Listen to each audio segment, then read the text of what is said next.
자, 이제 간단한 연습을 한번 해보겠는데요.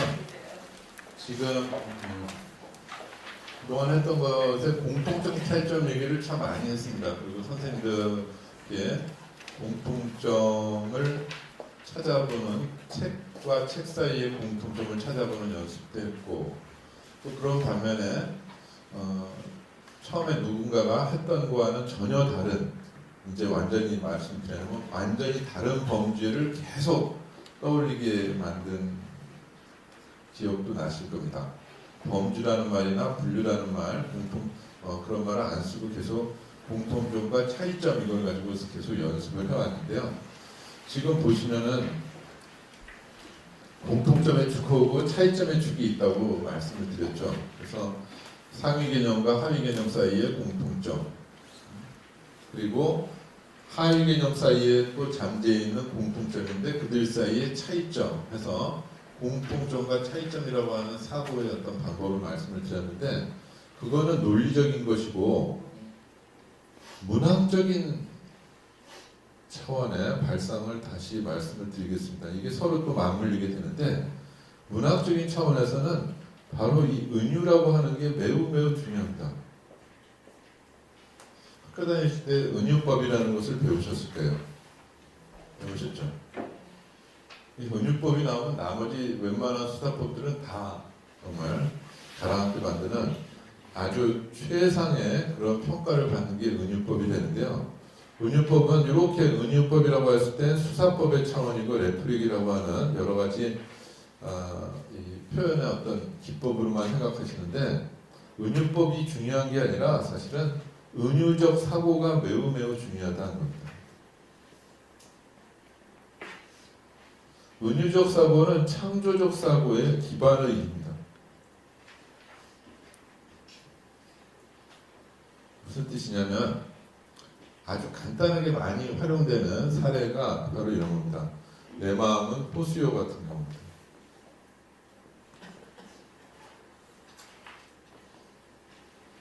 대중가요에 나오는, 가곡에 나오는 내 마음은 호수요, 시기도 하죠. 내 마음은 호수요 그대 빈바임 좋은 뭐 이런 식일 거 했을 때 마음은 호수라고 하는데, 사실은 이거는 어떻게 마음이 호수가 됩니까? 과학적으로 논리적으로 따지면 마음과 호수는 이렇게 될 수가 없습니다. 마음은 보이지 않는 것이고 호수는 보이는 것이죠. 마음은 추상적이고 호수는 구체적인 사물이죠. 존재, 눈에 보이는 것이고. 그래서 완전히 다른 세계입니다. 이 세계는. 그렇죠? 완전히 다른 세계입니다. 별자리를 따지면 완전히 다른 은하계들입니다. 이 둘은 결코 같다고 볼 수 없습니다. 과학적이고 논리적인 세계에서는. 근데 우리는 내 마음은 호수요 하고 얘기를 합니다. 바로 이게 은유적 사고다. 무슨 얘기냐면 전혀 상관없는 세계다. 이 두 낱말. 근데 그것을 같이 연결시키는 겁니다. 이게 바로 유사점, 공통점의 사고죠.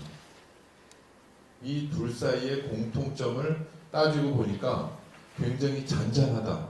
어떻게 말 못할 어떤 그 무엇이 있다 하는 식으로 이 마음의 속성과 호수의 속성 중에서 공통점을 착안해서 연결시키는 방식입니다. 그 순간에 전혀 다른 세계, 평소에는 저기 보이지도 않는 세계에 있던 마음과 눈에 보이는 세상이 연결돼서 새로운 세상이 태어난다.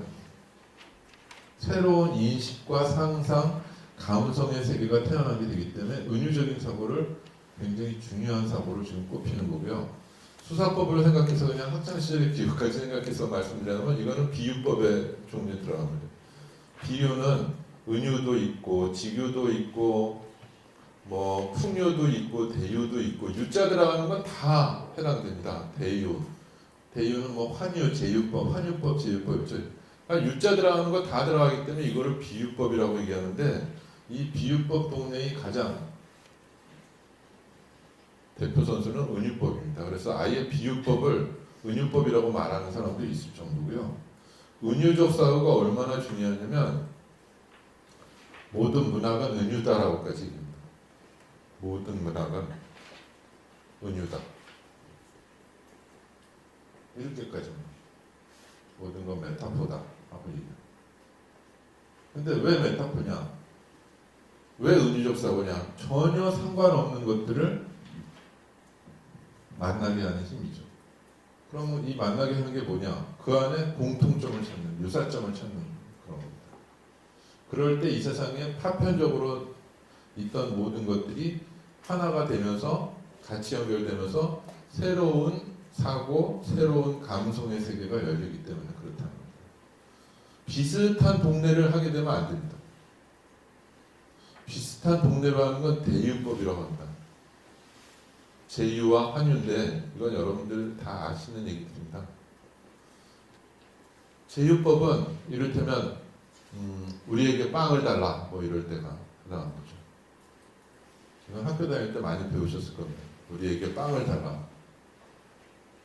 진짜 빵만 준다면 제유법을 생각하지 못하는 거죠. 부분으로서 빵은 식량을 달라는 뜻인데 식량의 일부분을 제시하면서 말하자면 스몰 a로 라지 a를 표현하는 방식.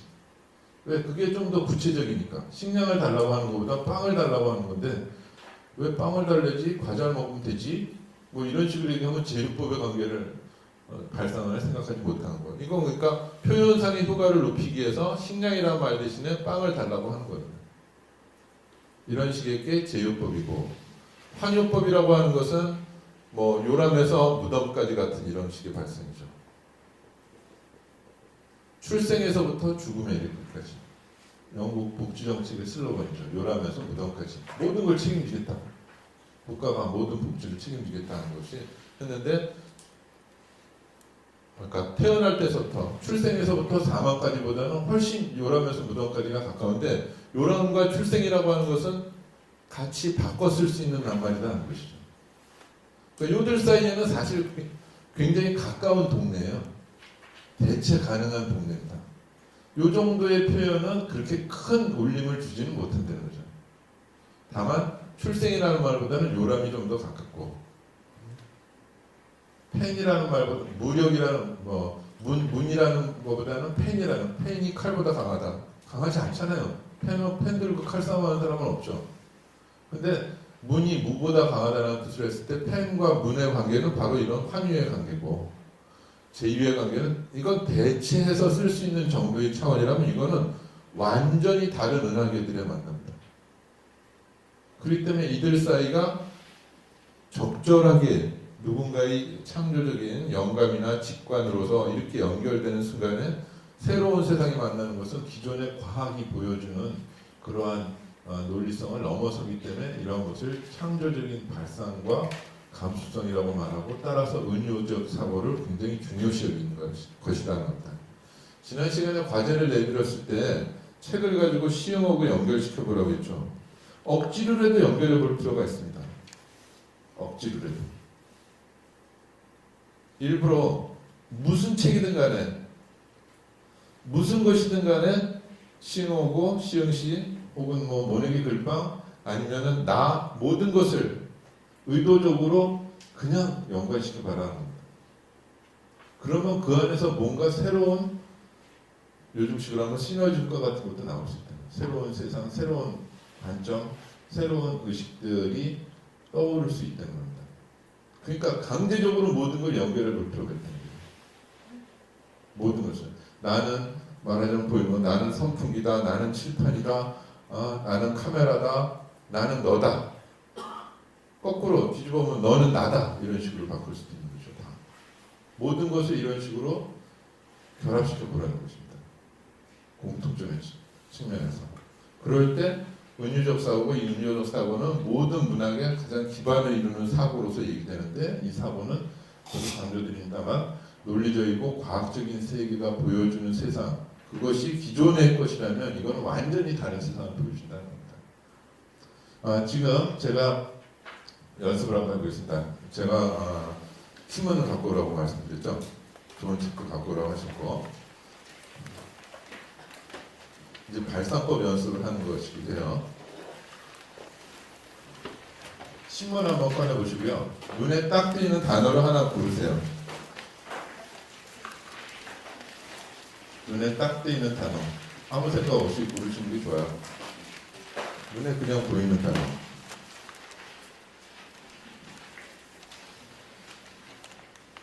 단어를 고르시고 또 다른 면에서 또 다른 단어를 고르세요. 그 다음에 이퀄이라고 생각하세요. 왜 그런지를 써보세요. 의도적으로 두 개의 낱말을 연결시켜라는 거예요. 무작위적으로 또는 가장 아무렇지나 임의적으로 뭘 할까 그런 생각만 하지 마시고 그 안에서 먼저 이건 될까 안 될까 생각하지 마시고 무조건 의도적으로 연결시켜라는 거예요. 비의도적으로 그냥.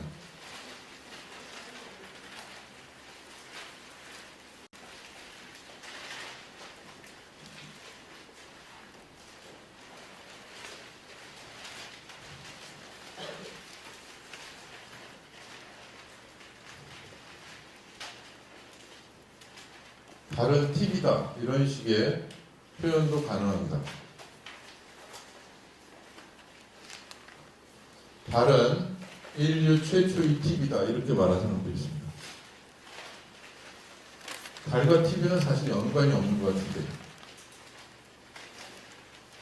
이렇게 말하면서 다른 인류 최초의 TV다 이렇게 말하는 것이 가능하다는 겁니다. 거꾸로 TV는 인류 최후의 달일 수도 있죠. 이런 식으로 사고의 발생을 알려줄 수 있다는 겁니다. 무작위적으로. 실제로 본인들 중에서 글이 잘 안 떠오르는 사람들은 국어사전 놓고 아무 페이지나 탁탁 보고 눈에 띄는 단어로 그냥 글을 써나가는 사람도 있습니다. 그 떠오르는 단어를 무작위적으로 랜덤으로 그냥 해서 그 글을 갖고 그 단어를 갖고 쭉 글을 써서 슬럼프를 탈출하는 사람도 있고 지금 말씀드린 대로 두 페이지를 갖다가 책을 뒤지면서 아무 단어나 두 개를 놓고 무조건 이런 식의 결합을 하는 거죠. 그러면서 자기 생각을 기존의 자기의 어떤 기존 관념에서부터 벗어나려는 노력들을 한다는 거죠. 이렇게 되면 이거 완전히 다른 패러다임으로 갈 수 있거든요. 완전히 다른 세계로 갈 수 있습니다. 의도하지 않는 그런 사회에서 한번 그러니까 논리적으로 이것의 공통점을 따지겠다는 생각만 하실 게 아니라는 얘기예요. 그거는 기존의 세계, 논리학의 세계에 빠질 수 있어요. 위계, 분류의 세계, 범죄의 세계에 빠질 수 있고 그러면 기껏해야 제가 아까 봤던 대로 한 4단계, 4가지 종류 페미넌이 아예 배제되는 경우 아니면은 굉장히 강조되는 경우 아니면 대등, 종속 문법 용어 배울 때 그런 거 많이 배우실 때네요. 대등적 어미, 종속적 어미 뭐 이런 것들. 그런 경우의 수는 한정돼 있어요. 5손가락, 10손가락을 넘어가기가 어려워요. 근데 이 문학에서 문학적 사고로 이 은유적 사고, 창조적 사고는 이건 완전히 다른 세계들이 계속 생긴다는 겁니다. 비누방울처럼 무한히 그냥 계속 이런 점들의 세계가 막 다양하고 크게 자연스럽게 막 폭발할 수 있다는 것이죠. 그렇기 때문에 문학은 창조적 사고의 기반으로서 언어를 활용하는 예술, 창조적 사고의 기반으로서 계속됩니다. 문학이 사라질 수는 없다는 겁니다. 문학이 경시될 수는 있어도 그거는 문학의 중요성을 제대로 못 찾거나 아니면 그것을 경시하는 사회적 풍토는 있을 수 있어도 문학은 사람들이 다 언어를 사용하기 때문에 언어를 사용하는 예술, 언어 예술이기 때문에 그 언어 예술로서 창조적 사고의 가장 기반이 되는 것이죠. 우리들의 사고는 다 언어로서 이루어진다는 거죠. 그러면 논리적으로도 이루어지고 동시에 감성적, 예술적으로도 이루어질 수 있기 때문에 문학이라고 하는 이것이 약화될 수는 없다는 것이죠.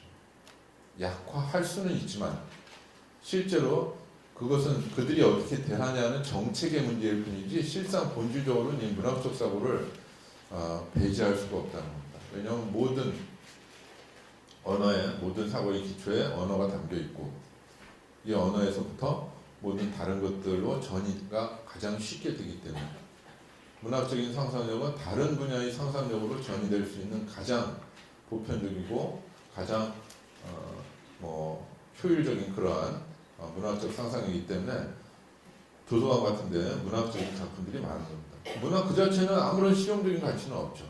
그 자체가 즉시적으로 실용적인 가치는 없지만 훌륭한 과학자들 발상의 자유를 위해서 모든 문학 작품들은 아주 훌륭한 문학 작품들은 많이 있죠. 그게 요즘식으로 얘기하면 융합의 어떤 그런 과정이기도 하고요. 그래서 과학자들이 상상력을 돋돋게 해서 문학 작품을 읽고 또 문학 작품을 쓰는 사람들도 과학 작품들에 대해서 과학에 대한 관심들을 갖게 됩니다. 그런 식으로. 우리는 잘 그러지 않지만 과거 고대의 어떤 철학자들, 과학자들, 수학자들 이거 다 같이 다 하던 시대예요. 본질은 변하지 않는다. 다만 전문화되어 있을 뿐이다. 넓게 파들어봐야 깊게 갈 수 있는데 우리는 자꾸 요즘은 스페셜리스트가 있죠. 자기 분야 외에는 몰라요. 모르기 때문에 그 이상의 아고라, 그 이상의 광장이나 새로운 세상으로 펼쳐지긴 어렵고 자기가 자기 전문 분야에 갇히는 경우가 많다는 겁니다. 자, 지금 했던 내용들을 보든별로 한번 발표를 한번 해보고 정리를 하겠습니다. 자, 선생님들이 의도적으로, 그러니까 아주 무작위적으로 만든 은유들을 한번 발표를 해보시기 바랍니다. 어디서부터 할까요? 저 뒤서부터 해볼게요. 일단.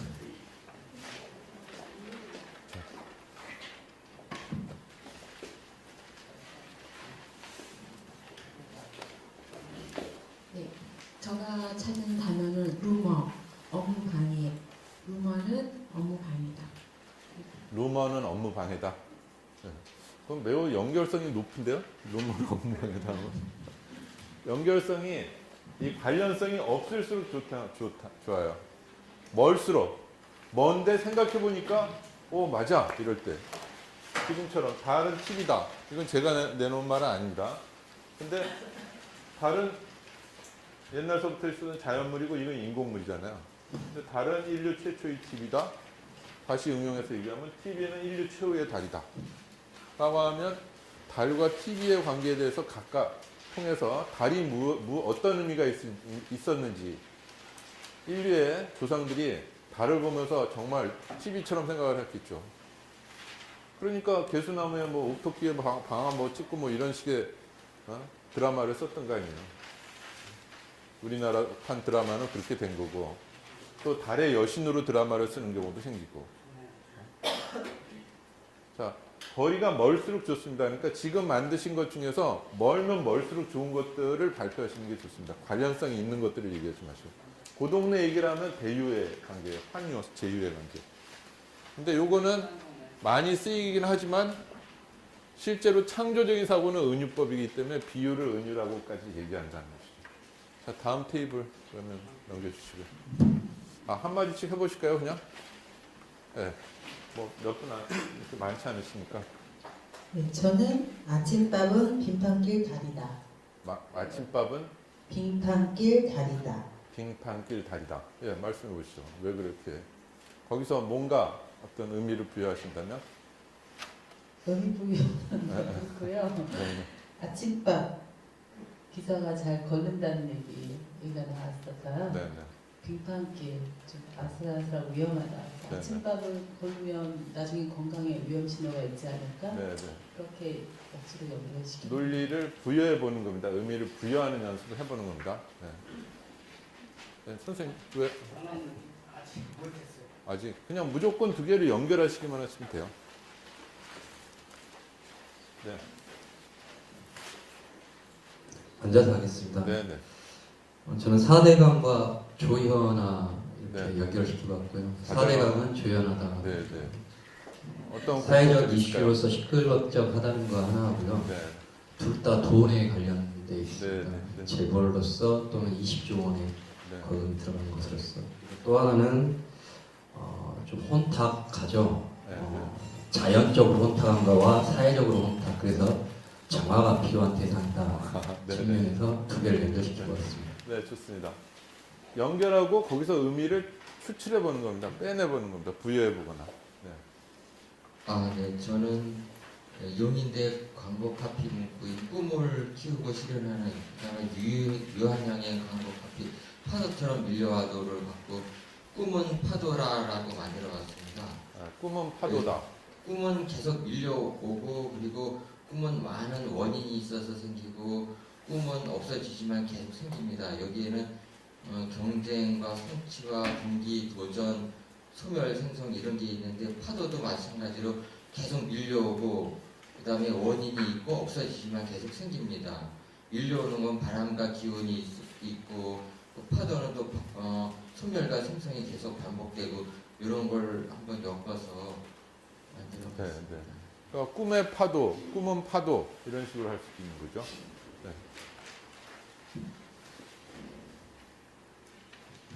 화장은 선물이다. 화장요? 화장은 선물이다. 화장은 선물이다. 왜냐하면 네. 둘 다 포장하니까 잘생기고 못생김이 내 선택의 여지는 아니지만 내 것이라는 책임을 위하여 나는 잘 포장해야 되고 그 포장인 화장이라는 변장으로 선물로 변신한다. 네. 나의 남자친구에게.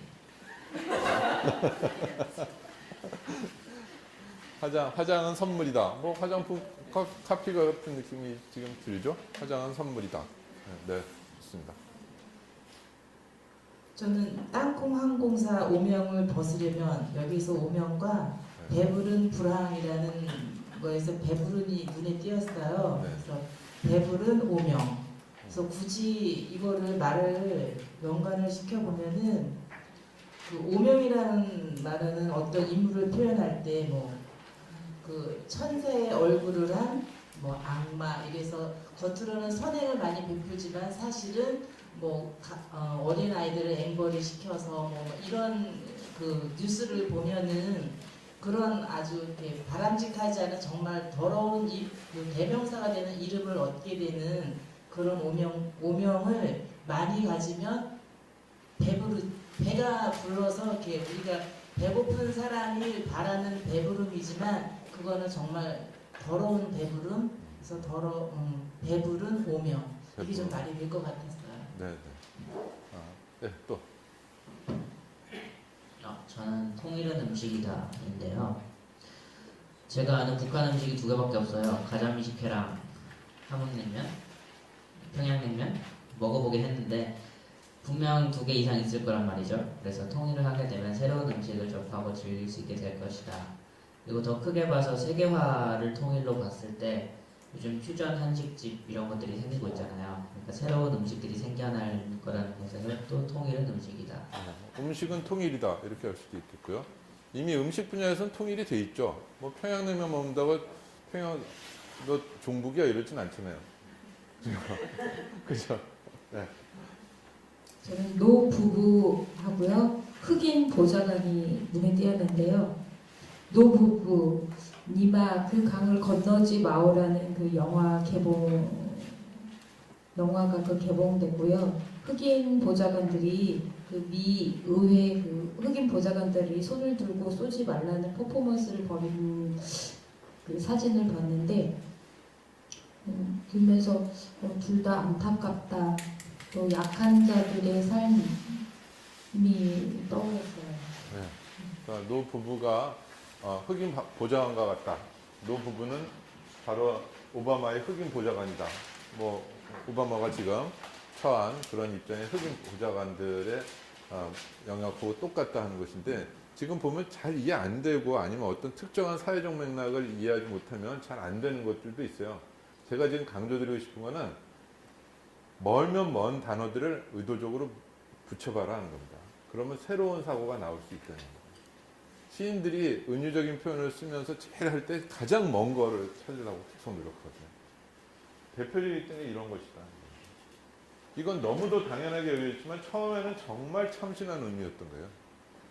마음이라는 것과 호수라는 이거는 완전히 다른 세계의 낱말들이기 때문에 그래서 그것을 염두에 두면서 의도적으로 한번 그런 발상의 연습을 한번 해보시라는 거고요. 또 네.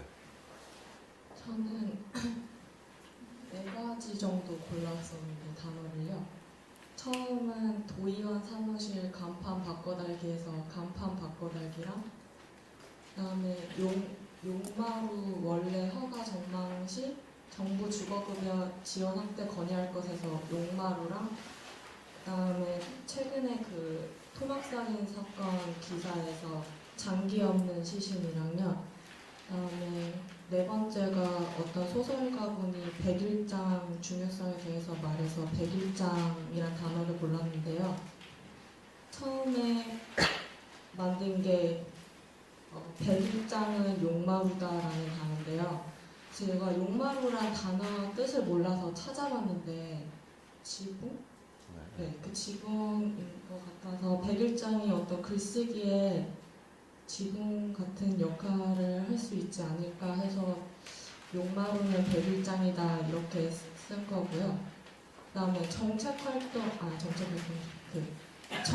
활동은 장기 없는 시신이다라는 거를 만들어 봤는데요. 정책 활동이 잘 안 될 때는 장기 없는 시신이라는 걸로 한번 표현을 해봤습니다. 네, 지금 그러니까 계속 사고를 펼쳐보는 거죠. 저는 지금 들으면서 아까 용마루를 욕망으로 들었어요. 그래서 욕망은 장기 없는 시신이다도 되겠네. 우리들의 욕망은 장기 없는 시신이다. 그것도 은유적인 발상으로서 적절하지 않을까 이런 생각을 해봤거든요. 근데 이제 듣고 보니까 용마루인데 이런 식으로 비의도적으로 했는데 어떤 의도적인 결과가 나올 수 있게끔 끌어낸다는 거죠. 창조적인 사고를. 어떻게 창조적인 사고를 할까? 뭐 여러 방법이 있지만 이런 식으로 랜덤으로 서로 묶어보는 겁니다. 그냥. 네, 선생님. 저는 낙원처럼 미와 실어서에서 낙원하고요. 감정 노동자 30% 자살 충동 경험이 있다 해서 감정이었는데요. 낙원은 감정이다 이렇게 하니까 연관이 잘 안 돼서 낙원은 40도씨 온천탕 속의 내 감정이다 이렇게 했습니다. 네. 지금 다음 시간 할 것까지 미리 지금 잘 안 되면 가운데 뭔가 수식어를 넣어서 만들어 보라는 거죠. 그러니까 감정은 낙원이다 잘 안 들어오잖아요. 그러면 그 안에다가 40도씨 정도 50도면 아니겠죠. 그건 또 낙원이 될 수 없겠죠. 60도면 그건 지옥이 되겠고 근데 40도 정도의 온도라고 하면 뭐 박완순 선생님의 그래도 그런 게 있거든요. 소설가 박완순 선생님 그래도 따뜻한 욕조에 몸을 갖다가 이렇게 담그는 느낌이다 이런 얘기를 하거든요. 그런 순간에는 그 느낌이 어떤 느낌인가가 전이가 좀 이렇게 구체적으로 다가오는 거죠. 피부에 와닿게. 그런 식의 걸로 잘 연관이 안 되면 그 안에 지금 제가 한 것도 사실 마찬가지 아니었습니까? 달은 인류 최초의 TV다. 인류 최초를 넣으니까 뭔가 들어오잖아요. 다시 뒤집어서 TV는 인류 최후의 달이다 하니까 뭔가 앞에 붙이니까 나오잖아요. 그런 식으로 잘 안 되는 게 있으면 거기에 다른 표현들을 자꾸 넣어보자 하는 거죠. 또 선생님 이제 5분 남았는데. 네, 저는 무작위로 그 단어 가동하고 운영이라는 단어를 선택을 했는데요. 가동은 운영이다라고 했는데 가동은 어떠한 거의 시작을 생각을 해봤고요. 그다음에 운영은 이제 나중에 그 결과까지를 생각을 한번 해봤습니다. 그러니까 뭐 공장을 가동한다 할 때 네. 가동이란 말하고 가동은 시작만 생각한다고 하는데 사실은 운영이다. 프로세스 중간까지다. 가동이 그러면 시작만이 아니구나. 중간 단계까지 가는구나. 뭐 이런 식의 사고를 또 유발할 수도 있는 거니까. 좋습니다. 또. 저는 그 패티처럼 한참 시간을 줘야 무슨 말이 나오는데 제가 그 한 거는 첩첩산중하고 사설이었어요. 그래서 우리 최선희 선생님 한 것처럼 안에 이제 더 하나 넣어서 사설은 내가 걷기에는 첩첩산중이다. 사설? 네, 사설은? 사설. 신문 사설? 네, 신문 신문 사설은 첩첩선에서. 근데 약간 네. 비슷한 의미일 것 같아요. 우리가 사설을 접하기에는 좀 어렵잖아요. 네, 첩첩산중하고 사설하고의 그 의미가 좀 비슷한 것 같아요. 네, 뭐 요즘 사설은 그야말로 첩첩산중이다. 이렇게 해가지고 글을 쓸 수 있는 문장이 될 듯 싶습니다. 자, 그 다음. 처음에 찌라시라는 올려서. 찌라시라는 단어하고 연락책이라는 단어를 찾았는데요. 그 둘이 조금 관련이 있는 것 같아서 연락책을 대체하는 단어로 사륜구동을 찾았습니다. 그래서 찌라시는 사륜구동이다. 사륜구동 자동차는 빙판길에도 잘 달려간다고 하는데요. 찌라시는 어쨌든 경제적, 사회적 풍문들을 담고 있어서 그런 풍문들은 사실은 어디를 장애물을 뚫고도 여기저기로 가지 않나라고 해서 찌라시는 살인구동이라고 했습니다. 네, 뭐 좋은 비유입니다. 저는 대학교 입시에서 대학교 광고 모집을 봤는데요. 어떤 학교는 덜 익은 상상력을 모집한다 그랬고 어떤 학교는 미래 만발을 모집한다 그랬는데 여러분 같으면 어느 학교에 지원을 하시겠습니까? 저는 여기서 이제 덜 익은 상상력과 미래 만발을 줄여서 덜 익은 상상력은 미래 만발이다. 왜냐하면 덜 익은 상상력을 이제 발전시키면 기대치가 높아지면 미래 만발이 될 수 있다. 네. 네, 좋습니다. 두 가지를 대립적으로 보지 않고 지금 상보적으로 좀 보신 거죠, 연결시켜서. 저는 대통령하고 바나나를 찾았어요. 네, 그래서 대통령은 바나나다. 여기에서 바나나는 우리 일상생활에서 먹으면 맛있고 부드럽게 넘어가고 몸에도 좋고 그러죠. 그래서 또 바람이 들어간 것 같아요. 그런 바나나 같은 대통령이 되었으면 하는 걸 연결시켰거든요. 네. 대통령도 우리에게 필요한 존재잖아요. 네, 그래서 대통령은 바나나다. 네, 좋습니다. 자, 지금 두 가지 정말 평소에는 연결해 보지 않았던 낱말들을 서로 연결해서 그 안에서 어떤 공통점, 즉 속성, 공통성, 아니면 특성, 속성을 갖다 찾다 보면 전혀 예기치 않았던, 기대하지 않았던 새로운 발상과 시각이 나올 수 있다 하는 것을 지금 말씀을 드리는 거고, 이런 연습들은 사전을 중간중간 연대거나 아니면 뭐 지금처럼 무작위로 몇 개를 뽑아서 자꾸 해보는 것이 좋습니다. 그래서 이런 연습들을 좀 많이 좀 해보시고, 혹시 이제 학생들을 가르치시거나 아니면 집안의 사물을 보시면서도 뭐 냉장고는 뭐 과학이다라고 하든지 아니면 냉장고는 뭐 모내기 글방이라고 하든지 뭐 이런 식으로 자꾸 말을 만들어 보세요. 그러면 생각이 자꾸 생각을 계속 낳는 또 다른 중요한 지름길이 될 듯 싶습니다. 저는 그렇게 믿습니다. 그래서 오늘 8번째 강의를 여기서 마치도록 하겠습니다. 고맙습니다.